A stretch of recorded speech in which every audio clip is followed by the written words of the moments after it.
Do a kickflip, which is when you flip the board over, it goes kind of like that, you know. So in order to do these, I'm going to show you in the regular stance because that's what I am. That's what I do. So you might be goofy, just kind of mirror whatever I do here.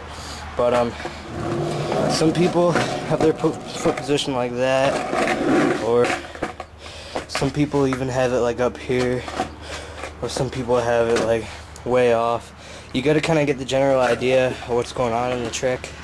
Then you kind of mess around with it, see what position does it the best for you, and you kind of got to go with that, and it'll just improve after a while. And so I usually have mine right about there ish. Sometimes I do it more like that, but you know, whatever.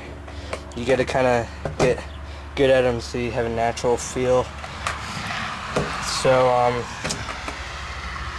yeah, what you're gonna do is you're gonna have your back foot like an ollie, and you're gonna pop it just like you do in an ollie, and you're gonna slide your foot up like you do in an ollie, but instead when you get up to the top here, you're gonna flick your foot off, like flick your ankle as much as you can, and instead of just moving the board into the air, it's going to turn it and do a flip for you.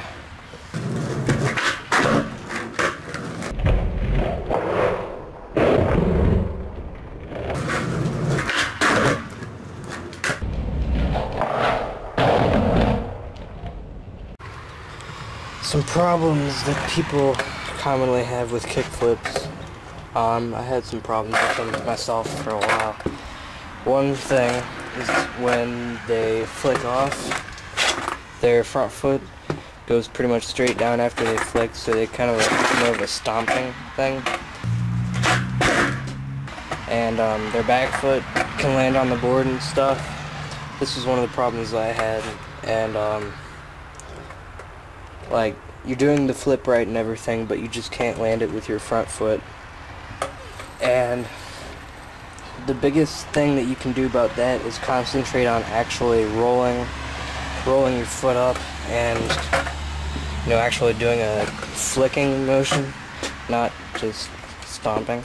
And another thing is to try to, after you flick, to try to like suck your knees in so that you can stay square over the board, and just try, I don't know, you just have to keep working with it. And one kind of weird thing that I did to fix that problem was I started doing my kickflips in my foot position like this, which is kind of weird, and they looked kind of funky.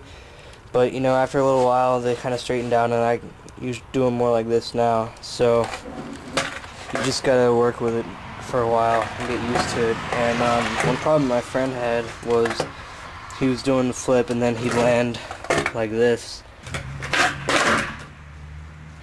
with one foot behind. You're probably kicking out too far instead of off the side, and so the board's moving forward and you can't land with both feet. So one thing he did was try to flick almost, you have to try to flick behind you. It won't actually do it, but it just helps you get more of a diagonal motion. And then if you still have problems, he used to try to keep his leg like that in the air when he was doing it, like tucked in, so that way his back foot would stay in the air long enough to land the trick. So good stuff.